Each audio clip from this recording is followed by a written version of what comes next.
오늘은 부활주일이죠, 그죠? 부활절. 기독교의 가장 큰 명절이기도 합니다.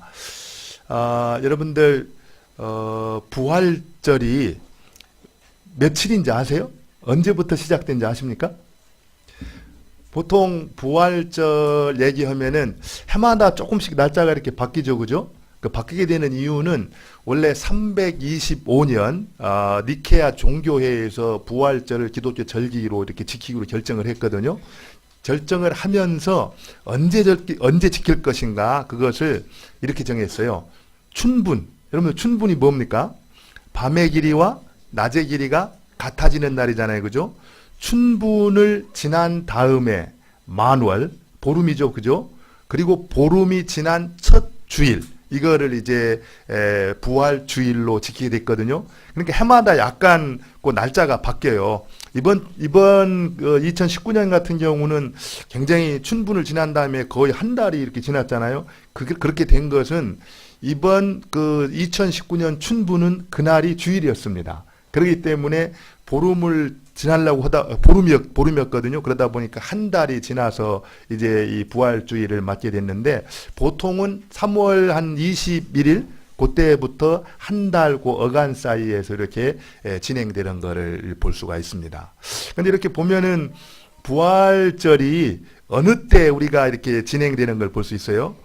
그 새봄에 시작되잖아요, 그죠? 만물이 새롭게 소생하는 생명력 있게 막 이렇게 파릇파릇 일어나는 이 봄, 얼어붙었던 이 동토, 이 얼어붙었던 땅을 이렇게 깨트리고 새싹들이 이렇게 일어나는 새봄의 부활절을 우리가 지킨다라는 것은 사망 권세를 깨트리시고 우리를 죽음에서 해방시켜 주신 살아나신 부활하신 그 예수님을 기념하기에 아주 적절한 때다 이런 생각이 듭니다. 이 시간 우리가 부활주일 예배를 드리면서 우리 모두에게 그런 은혜가 있기를 바라요.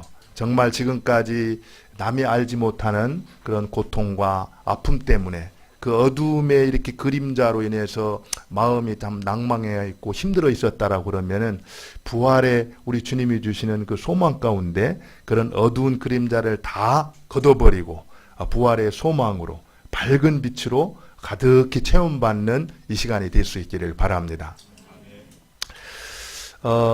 신학자 칼바르트가 무슨 얘기를 했냐면은 부활절 설교와 성탄절 설교는 짧으면 짧을수록 좋다.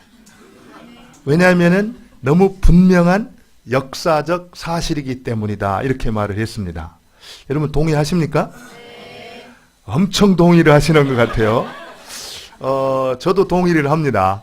사실 제가 오늘 이렇게 설교를 준비하면서 우리 또 공주님, 왕자님들이 오시는데 사실 어른들은 이해할 수 있다고 봐요. 근데 아이들이 이렇게 처음 교회를 왔을 때 교회가 참 즐겁고 기쁘다. 이래야 되는데 너무 힘들다 이렇게 되면은 아이들한테 성경적으로 좋은 영향이 되지 않을 것 같아서 저도 무척 노력을 하고 준비를 했습니다. 하여간 여러분들도 집중해서 짧은 시간이지만 이 부활주일에 주님이 주시는 은혜를 우리가 누릴 수 있었으면 좋겠어요. 먼저 여러분들 부활을 믿으세요? 그러면 믿는다면은 믿는 근거가 뭡니까? 예수님이 부활하셨다라는 것을 증거를 한번 대볼 수 있어요?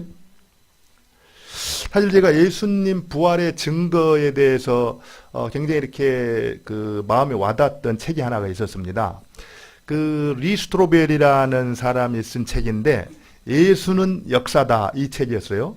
사실 이 책을 기록했던 리스트로벨이라는 사람은 예일 법대를 졸업한 다음에 시카고 트리뷴지라는 이 신문사의 이 법률 당담 기자였습니다. 근데 그 아내가 사실은 윌로우 크릭 커뮤니티 처치를 출석을 하고 있었어요. 근데 그때까지 그분은 예수를 믿지 않았었습니다. 그런데 아내가 믿고 있는 예수님, 특별히 아내가 예수님께서 십자가를 지시고 장사 지낸 바 되었다가 3일 만에 다시 살아났습니다. 이 얘기를 했을 때 자기도 여태까지 공부를 한 사람이니까 그런 사실들을 듣지 않았겠어요? 소문으로 들었다는 겁니다. 소문으로 들었던 그 사실, 하나님께서 이 땅에 예수님을 보내주셨고 예수님께서 우리의 죄를 대신 지고 십자가에 못 박혀 죽으시고 3일 만에 다시 부활하셨다라고는 예수의 부활. 그 부활이 정말 그런가? 그렇다면 나는 무엇을 근거로 해서 그것이 그렇다라는 것을 믿고 받아들일 수 있는가? 이 부분에 이제 고민을 가지면서 추적을 하기 시작했다는 겁니다. 실제로 예수는 역사다라는 책 내용이 그런 내용이에요. 그래서 기독교에 위협이 되고 있는 반대되는 어떤 질문들과 이 의문들 있잖아요. 그런 부분들을 낱낱이 드러내가지고 그거를 이제 캐기 시작합니다. 그러면서 예수님이 부활하셨다라는 것을 믿는 사람들, 그리고 예수님이 부활하셨다라는 것을 반대하는 사람들 찾아가서 인터뷰를 하기 시작을 해요. 그러면서 그것들을 그대로 책에 소개를 하면서 누구의 주장이 더 설득력이 있고 근거가 분명한가 이런 것들을 이제 파헤치기 시작을 합니다. 그러고 났는데 결국에 마지막 그 600페이지에 가까운 그 조사를 하면서 마지막에 결론을 내린 게 뭔지 아세요? 자기 스스로도 객관적인 입장에서 법률 담당 기자로서 취재를 했지만 그 결과를 봤을 때 성경의 기록, 또 제자들의 변화된 삶, 예수님의 빈 무덤, 그리고 예수님의 부활을 목격했던 사람들의 목격, 증거, 이런 것들을 통해서 예수님이 역사적으로 부활하셨다라는 것은 거부할 수 없는 사실이다. 이제 이것을 이제 결론을 내리게 됩니다. 그러면은 예수님이 역사적으로 십자가에 못 박혀 죽으셨다, 부활하셨다. 이것이 사실이라고 그러면은 그 사실에 대해서 나는 어떻게 할 것인가? 그것이 이제 자기의 마지막 이제 이 과제였는데요. 그때 이제 그가 예수님을 나의 구주, 나의 하나님으로 영접하게 됩니다. 그리고 이전과는 완전히 변화되는 삶을 살면서 그래서 그분이 바로 시카고 윌로크릭 커뮤니티 처치에 이제 열린 예배 전도 담당 목사가 돼요. 지금은 이제 우리가 잘 알고 있는 대로 어디입니까? 세들백 교회 또 이제 전도 담당 이제 목사로 사역을 하고 있는데 제가 여러분들한테 한번 그렇게 묻고 싶어요. 여러분들은 예수님이 부활하셨다라는 것을 믿습니까? 그렇다면 믿는 근거가 뭐냐는 거예요. 근거. 증거를 좀 대보라는 거죠. 옆에 있는 친구가 예수님이 부활했다는 증거를 좀 대봐. 이렇게 말한다면 나는 무엇을 가지고 그 증거를 댈 수 있을 것인가? 물론 많습니다. 금방 저도 말씀드렸던 것처럼 빈 무덤 그것보다 확실한 건 없잖아요. 그리고 또 예수님 부활한 다음에 그 부활하신 예수님을 만났던 사람들의 증언. 그거 역사적인 기록입니다. 그리고 성경의 말씀. 이런 모든 것들이 확실하게 예수님이 부활하셨다라는 것을 증거하는 걸 볼 수가 있어요. 그런데 저는 여기서 여러분들한테 한 가지만 소개를 드리고 싶어요. 예수님의 부활의 증거. 다른 것이 아닙니다. 부활 이전과는 달리 예수님의 부활을 목격한 다음에 180도 변화된 삶을 살았던 제자들의 삶. 그것이 바로 가장 강력한 부활의 증거다. 이렇게 소개를 하고 싶어요. 여러분 잘 아다시피 예수님을 따라 다녔던 제자들이 예수님이 십자가에 못 박힐 때 어떻게 했습니까? 다 도망갔어요. 왜 도망갔어요? 예수하고 한패라는 것이 알려지면은 예수님처럼 처형을 당할까 봐 두려워서 다 도망가 버렸습니다. 특별히 베드로가 어떻게 했습니까? 베드로는 예수님을 3번씩이나 부인하고 마지막 저주까지 하잖아요. 그죠? 그리고 예수님의 형제였던 이 야고보는 어떻게 했습니까? 예수님의 부활하신 예수님 만나기 전까지는 회의론자였어요. 의심을 했습니다. 그리고 사도 바울은 어떻게 했나요? 부활하신 예수님을 만나기 전에 사도 바울은 예수를 핍박했던 핍박자였어요. 그런데 그들이 부활하신 예수님을 만난 다음에 어떻게 바뀌나요? 완전히 바뀝니다. 복음을 기탄없이 선포할 뿐만 아니라 숨어있던 곳에서 전부 나와가지고 죽음을 두려워하지 않냐고 담대하게 예수님의 부활을 어떻게 했어요? 선포를 했어요. 그리고 결국에는 그 예수님을 선포를 하느라고 어떻게 됐습니까? 매를 맞기도 하고 옥에 갇히기도 하고 죽임을 당하기도 했어요. 그럼에도 불구하고 그들은 멸시를 당했던 예수님을 나의 주인님으로 자랑하면서 끝까지 그 주님을 따라갔다라는 겁니다. 이처럼 180도 변화된 제자들의 삶, 이것에 대한 유일한 해답은 뭡니까? 예수님의 부활 외에는 다른 답이 없다라는 거예요. 예수님께서 부활하셨고 부활하셨던 그 예수님을 만났기 때문에 그들은 이전과는 완전히 달라진 인생을 살아낼 수가 있었다라는 겁니다. 저는 이 사실을 보면서 우리의 이 무기력하고 생명력 없는 신앙의 해독제가 뭘까? 뭔 것 같으세요? 부활하신 예수님을 만나는 일입니다. 우리가 부활하신 예수님을 만날 때 생명력이 없고 무기력한 우리의 신앙이 다시 한번 생명을 얻게 돼서 세상을 변화시키는 그런 신앙의 자리에 우리가 나갈 수가 있다는 거예요. 저는 이 시간 여러분들에게 그런 은혜가 있기를 바랍니다. 그렇다면은 그 부활이라는 것이, 예수님의 부활이라는 것이 실제로 우리의 삶에 어떤 영향을 주고 있는가? 여러분들은 예수님의 부활이 각자 자신의 삶에 어떤 영향을 주고 있습니까? 별로 영향이 없어요? 여러분들 톨스토이가 쓴 작품 가운데 유명한 소설 뭐가 있습니까? 부활이 있어요. 부활. 제가 설교를 준비하면서 이렇게 좀 봤는데 이 부활의 내용들은 뭐 이런 내용입니다. 원래 네올리오프라는 이제 귀족 청년이었죠. 그가 이제 숙모집에 놀러 갔다가 숙모집에 하녀로 있는 이제 카츄샤를 사랑하게 됩니다. 잠시 이제 그런 감정을 가지고 있다가 집으로 돌아오죠. 그리고 3년 뒤에 다시 이렇게 찾아가 가지고 이제 그를 유혹을 해 가지고 임신을 시켜요. 그러나 임신을 시킨 다음에 무책임하게 돈 몇 푼을 이렇게 손에 이제 안겨주고선 떠나버립니다. 그 뒤로 카츄샤는 주인 집에서 쫓겨나게 되죠. 쫓겨난 다음에 가진 고생을 다합니다. 살기 위해서 온갖 노력을 다하지만 그 당시 러시아였던 그런 사회상으로 봤을 때 별리 대책이 없었어요. 그리고 결국에는 창녀로 이렇게 전락을 해가지고 힘든 시간을 보내다가 시베리아에서 온 한 상인을 이렇게 살해했다라는 누명을 쓰고 이제 법정에 이제 서게 되죠. 그런데 그 법정에서 그를 이렇게 판결했던 배심원 중에 한 사람으로 누가 서게 됐냐면은 바로 그를 임신시켰던 네올리도프라는 그 청년이 이제 배심원 중 한 사람으로 이제 서게 됩니다. 그래서 카츄샤를 이렇게 그 배심을 하면서 그 양심에 어떤 생각이 들었겠어요? 양심의 가책을 느끼기 시작한 겁니다. 그러다가 도끼를 원했지만 이제 결국에는 카츄샤가 4년 언도를 받고 시베리아 유영을 이제 떠나게 되죠.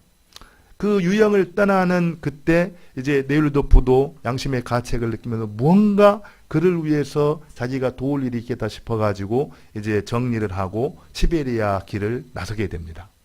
그리고 따라가면서 어느 날 여관방에서 성경 말씀을 보다가 바로 부활하신 예수님을 만나게 됩니다. 그러면서 그 뒤로 이제 완전히 이전과는 다른 변화된 삶을 살겠다고 결단을 하고 그렇게 살아가는 가운데 원래 네올리도프라는 그 귀족 청년도 옛날에 순수했던 자기를 회복하게 되고 이 카츄샤도 분노로 인해서 힘들어 있었지만 나중에는 다시 이제 순수한 영혼으로 회복되어 간다라는 그런 얘기입니다. 그 얘기를 통해서 사실은 이 부활하면 우리는 예수님의 부활이 우리를 사망과 죽음에서 해방시켜 주시고 영원한 생명을 주셨다라는 것을 강조하고 있지만 톨스토이는 그 작품을 통해서 보여주고 싶었던 것은 그게 아니라 한 사람의 영혼이 얼마나 온전하게 변화될 수 있는가, 이것을 이제 부활이라는 작품을 통해서 표현하고 있었던 거예요. 정말 한 사람이 예수님을 인격적으로 만났을 때, 부활하신 주님을 만났을 때 얼마든지 그렇게 온전히 변화될 수 있다라는 거예요.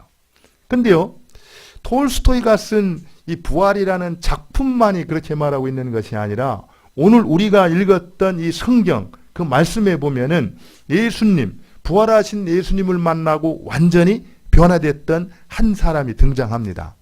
그게 누구죠? 오늘 본문을 볼까요? 오늘 말씀을 보면은요, 4장 한번 8절부터 10절까지만 한번 보죠. 8절부터 10절까지 한번 보도록 하겠습니다. 8절부터 10절까지 같이 한번 읽죠. 같이 읽겠습니다. 시작.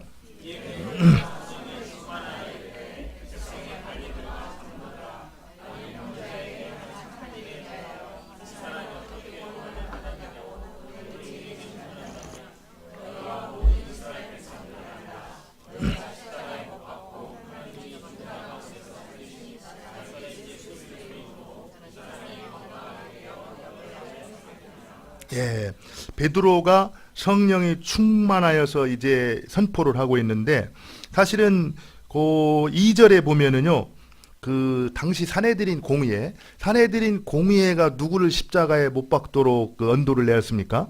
예수님을 십자가에 못 박도록 했거든요. 무서운 곳이에요. 그곳에 서기만 하면은 죽임을 당할 수도 있는 엄청난 위험이 있는 곳입니다. 그들이 이제 심판을 하는데, 특별히 2절에 보니까 예수 안에 죽은 자의 부활이 있다고 백성을 가르치고 전함을 어떻게 했다고 했습니까? 싫어했다고 했어요. 그것을 아주 시기해가지고 그런 사람들을 잡아서 감옥에 넣던지 죽이는 그런 역할을 했던 사람들인데, 그 앞에서 베드로가 이제 부활하신 예수님을 만난 다음에 변화가 되어서 무엇을 선포하고 있어요? 거기 보니까요, 10절에 뭐라고 있습니까? 너희와 모든 이스라엘 백성들은 알라. 이렇게 말하고 있는 거예요. 다시 말하면 우스운 거예요. 정말 지금 잘못해가지고 붙잡아다 놓고선 우리가 심판해가지고 감옥에 가두든지 처형을 하려고 막 그러는데, 그렇게 잡혀온 사람이 그 산헤드린 공회 앞에서 담대하게, 더군다나 베드로는 우리가 알다시피 출신이 어디 출신입니까? 어부 출신이잖아요. 무슨 공부를 많이 하거나 여기 산헤드린 공회원들처럼 고관대적들처럼 막 공부를 율법을 공부하고 모든 것을 잘 갖추었던 그런 사람들이 아니었습니다. 그런데 그 앞에서 그들을 향해서 너희와 모든 이스라엘 백성들은 알라. 너희 가운데서 십자가에 못 박고 하나님이 죽은 자 가운데서 살리신 나사렛 예수 그리스도의 이름으로 바로 이 병자, 나면서부터 안진병했던 사람이 성하게 되었느니라고 담대하게 기탄 없이 선포하는 걸 볼 수가 있습니다. 우리가요, 정말 예수 그리스도, 부활하신 예수님을 만났을 때 우리의 삶이 이렇게 바뀌는 것이 마땅하다라는 겁니다. 그리고 그러한 변화를 경험한 사람들이 이렇게 부활의 증인으로서 예수 부활을 담대하게 선포하는 것이 마땅한 삶이라는 거예요. 저는 정말 예수님이 부활하셨다라는 것이 여러분 모두에게 이와 같이 와닿기를 바랍니다. 한번 잘 생각해 보세요. 예수님이 부활하셨다라는 것, 그 사실과 지금 이곳에 있는 나와 무슨 관계가 있는가? 관계가 있습니까? 없습니까? 분명히 있죠. 예수님이 부활하셨다는 것은 하나님이 옳았다라는 것을 증거하는 겁니다. 그리고 예수님이 부활하셨다라는 것은 하나님이 살아계시다라는 증거예요. 예수님이 하나님이 살아계시다라는 것은 내가 믿은 예수 그리스도, 그래서 내 안에 영접하신 성령님께서 지금도 살아계시다라는 증거입니다. 그 성령님이 살아계시기 때문에 내가 온갖 우리를 힘들게 하고 위협하고 있는, 절망케 하는 그런 어려움들 가운데에서도 우리가 절망할 필요가 없다라는 겁니다. 그 가운데에서도 우리가 소망 가운데 일어서서 그 주님을 의지하고 성령을 의지해서 승리의 개가를 부르며 살아갈 수가 있다. 이 사실을 예수의 부활이 우리한테 가르쳐주고 있다라는 거예요. 저는 이 시간 여러분들에게 그런 은혜가 있었으면 좋겠어요. 그냥 예수님이 부활하신 건 부활하신 거고 나는 나고, 이게 아니라는 겁니다. 예수님이 우리의 주인님이시고 우리가 그분을 주인님으로 영접할 때 성령이 내 안에 들어오셔서 나와 동행하고 있습니다. 그 성령께서 살아계십니다. 그 성령이 하나님이시고 그 성령께서 우리를 늘 진리 가운데로 인도하시기 때문에 우리가 어떤 고난과 환난과 역경과 절망스러운 상황 가운데서도 결코 절망치 말고 소망 가운데 살아갈 수 있는 길이 열렸다는 거예요. 이 사실을 여러분들이 꼭 기억하시면서 늘 부활하신 주님과 동행하시고 그 부활하신 주님으로 인하여서 힘을 얻고 현재 당한 어려움들을 극복해 갈 수 있기를 바랍니다. 한 가지 이제 소개를 하고 말씀을 마치도록 할게요. 실제적으로 이 그 베드로가 성령이 충만해 가지고 그리고 이제 예수님의 부활을 목격한 다음에 이제 선포를 했지 않습니까? 선포를 했던 메시지가 어떤 메시지였나요? 어떤 메시지였죠? 11절을 한번 보면 알겠습니다. 11절, 12절을 같이 한번 보도록 하겠습니다. 베드로가 성령 충만해서 선포했던 메시지가 뭔가 11절, 12절 같이 한번 보도록 하죠. 같이 한번 읽겠습니다. 시작.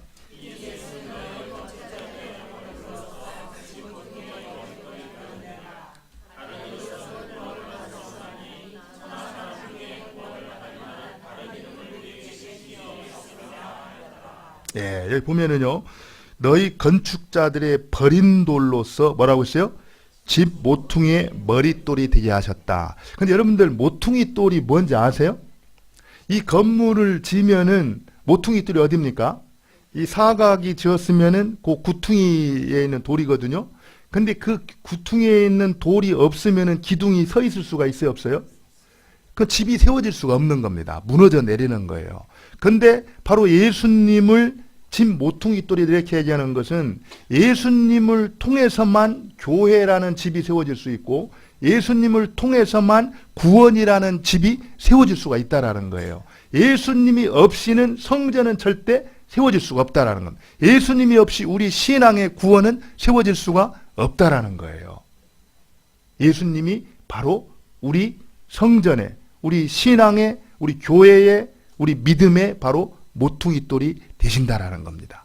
그러면서 이제 베드로는 담대히 선포를 하는데 천하 사람 중에 구원 얻을 만한 다른 이름을 주신 일이 있다 없다?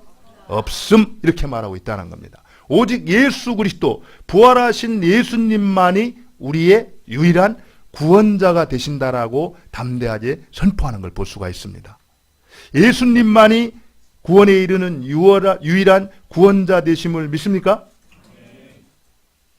근데 어떤 사람들은 이렇게 얘기를 하면은요, 너무 그렇게 독선적이고 배타적으로 말할 필요 있어? 이렇게 말하는 사람들이 있습니까? 없습니까? 왜 기독교만 그렇게 구원의 길이 있다라고 주장하고 배타적으로 그렇게 말해? 상식이 없이. 뭐 이렇게 말하는 사람들이 있어요. 소위 이제 종교다원주의자들이 그런 주장을 하고 있거든요. 종교다원주의자들은 예수 외에도 구원의 길이 있다라고 얘기합니다. 우리가 이제 안산에 이렇게 올라갔었는데 안산에 그 정상이 무슨 봉이죠, 그게? 장로님 안산 우리 올라가려고 다 바빠서 못 갔던 안산 꼭대기. 예? 봉수대. 예, 봉수대. 예, 봉수대였군요, 이거가. 근데 우리가 그 안산에 이렇게 올라갈 때 지난번에는 우리가 연대 쪽에서 이렇게 올라갔잖아요, 그죠? 근데 이번에 갈 때는 저쪽 서대문 구청에서 이렇게 올라갔어요. 그죠? 그러니까 그 정상에 올라가는 길은, 뭐 연대로 가는 일도 있고, 서대문 구청으로 가는 일도 있고, 저쪽도 어디 그 무학재 고개에서 올라가는 길도 있고, 가는 길은 다르지만 꼭대기에 이르는 길은 다 동일하다, 똑같다. 이렇게 말하면서, 구원에 이르는 길이 다를 뿐이지, 각각 다른 종교를 통해서도 얼마든지 구원에 이를 수 있다. 이렇게 주장하는 사람들이 바로 종교다원주의자들의 주장입니다. 여러분 믿으세요? 제가요, 예수님을 믿고 나가지고 은혜를 받아서 학교 대학을 다닐 때인데 교수님에게 복음을 전했어요. 그랬더니 그 교수님이 딱 그 복음을 듣더니 예수 외에 길이 없습니다. 예수님만이 유일한 구원자가 되십니다. 이렇게 전하니까 학생 너무 그렇게 강하게 얘기하지 마. 그러면서 그거를 어떻게 믿어? 다 각자 사람은 나름대로 생각이 있고 자기 나름대로 추구하는 구원의 길이 있어. 그래서 제가 그때 뭐라고 한지 아세요? 그래서 제가 예, 그건 잘 모르겠습니다. 하지만 기독교는 성경을 믿는 종교입니다. 그래서 성경이 예수 외에는 다른 길이 없다라고 말씀을 합니다. 저는 그 말씀을 믿고 구원을 받았습니다. 그리고 그 성령께서 내 안에서 역사하시는 걸 경험하고 있습니다. 그랬더니 그분이 뭐라고 한지 아세요? 아무 말도 안 하셨습니다. 사실은요, 우리가 양보할 게 있고 양보해서는 안 될 일들이 있습니다. 지난번에 제가 말씀드렸듯이 비본질적인 것에 대해서 우리가 자유할 필요가 있어요. 비본질적인 거 가지고 뭐 세례를 줄 때 물로 이렇게 세례를 주냐 침례를 주냐 이런 거 가지고 너무 우리가 싸울 필요는 없습니다. 그러나 정확하게 성경이 예수 외에 다른 길이 있다 없다? 내가 길이요 진리요 생명이니 나로 말미암지 않고는 아버지께로 올 자가 없느니라. 성경이 정확하게 말하고 있습니다. 그러면 그 사실에 대해서는 우리가 타협할 수 있는 대상이 아니라는 거예요. 아무리 세상이 종교다윈주의고 포스트모더니즘이라 각자의 주장을 존중하는 때라고 한다 할지라도 진리는 진리인 거예요. 진리를 타협하는 것은 비진리가 되는 겁니다. 분명히 오늘 베드로가 성령이 충만해가지고 부활하신 예수님을 만난 다음에 뭐라고 말하고 있어요? 천하인간의 구원 얻을 다른 이름을 우리에게 주신 일이 없음. 이렇게 정확히 결론을 내렸다는 겁니다. 그러면 없는 겁니다. 오직 예수님만이 우리의 구원자가 되신다라는 거예요. 그 사실을 받아들이는 자에게 생명을 하나님께 허락해 주시고 그 사실을 받아들이는 자가 하나님과 바른 관계를 맺고 하나님과 교통하는 소망 가운데 살아갈 수가 있다라는 겁니다. 저는 이 시간 여러분들이 다른 길이 없는 오직 하나님께로 갈 수 있는 길은 예수 그리스도 한 분뿐인 것을 믿고 그 예수님으로 말미암아 하나님과 바른 관계를 회복할 수 있기를 바랍니다. 그리고 하나님이 약속해 주신 그 부활의 소망 가운데 승리하는 삶을 살 수 있기를 바랍니다. 그 심리학을 기독교에 이렇게 접목해 가지고 기독교인들로 하여금 인간을 더 잘 이해할 수 있도록 이렇게 공헌을 했던 보통 인격의학의 창시자라고 얘기를 하는 분이 있는데 스위스의 이 의학자 폴 트루니에 박사가 있습니다. 이제 그분이 아내와 함께 스위스에서 파리로 이렇게 여행을 휴가를 떠났었습니다. 휴가를 지내던 가운데 갑자기 아내가 심장마비가 와가지고 이제 세상을 떠나게 돼요.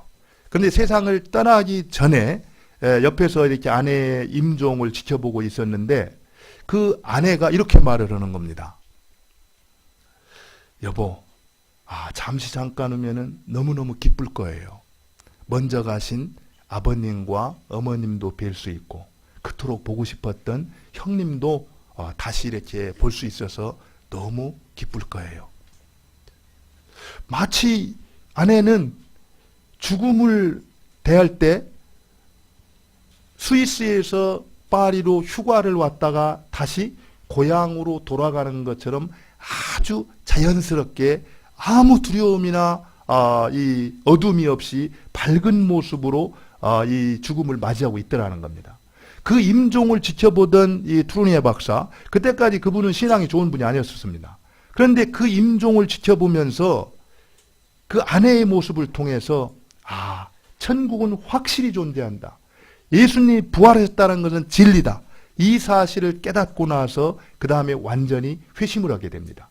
그리고 나서 그 뒤로 듣는 귀라는 간증집을 내가지고 그 그리스도의 이 살아계신 역사들을 이제 이렇게 세상에 알리고 소개하는 삶을 살았는데 정말 우리가 예수님의 부활을 믿는다라면 우리를 짓누르고 있는 이 세상에 그 어떤 절망스럽게 하는 상황 가운데서도 우리가 소망 가운데 살아갈 수가 있다라는 겁니다. 왜냐하면 우리 주님께서 부활하셨기 때문에. 고린도전서 15장 58절을 읽고 마치겠습니다.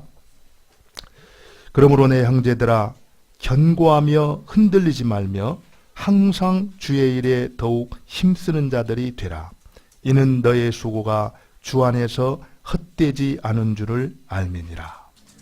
우리에게는 이 세상이 끝이 아니고 부활의 소망이 있기 때문에 이 땅에서 더욱더 주의 일에 힘쓰는 자가 되어야 된다는 겁니다. 무엇보다도 베드로가 부활하신 예수님을 만난 다음에 십자가에 못 박히셨던 구원자 예수 그리스도, 그분을 기탄 없이 증거했던 것처럼 우리도 이 땅 위에서 바로 부활의 소망을 갖고 부활하신 예수 그리스도를 아직도 복음을 듣기를 원하는 이웃들에게 힘써 증거하는 저와 여러분 될 수 있기를 바랍니다.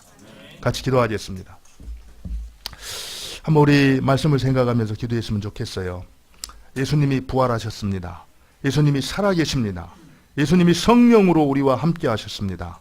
우리를 절망스럽게 하고 낙심케 하는 많은 문제들이 있지만 그 가운데서도 죽음의 권세를 깨뜨리고 다시 살아나신 예수님을 묵상함으로써 소망 가운데 승리하는 삶으로 인도하여 주옵소서. 이렇게 우리가 오늘 말씀을 생각하면서 하나님 앞에 기도하는 시간을 갖겠습니다. 같이 기도합니다.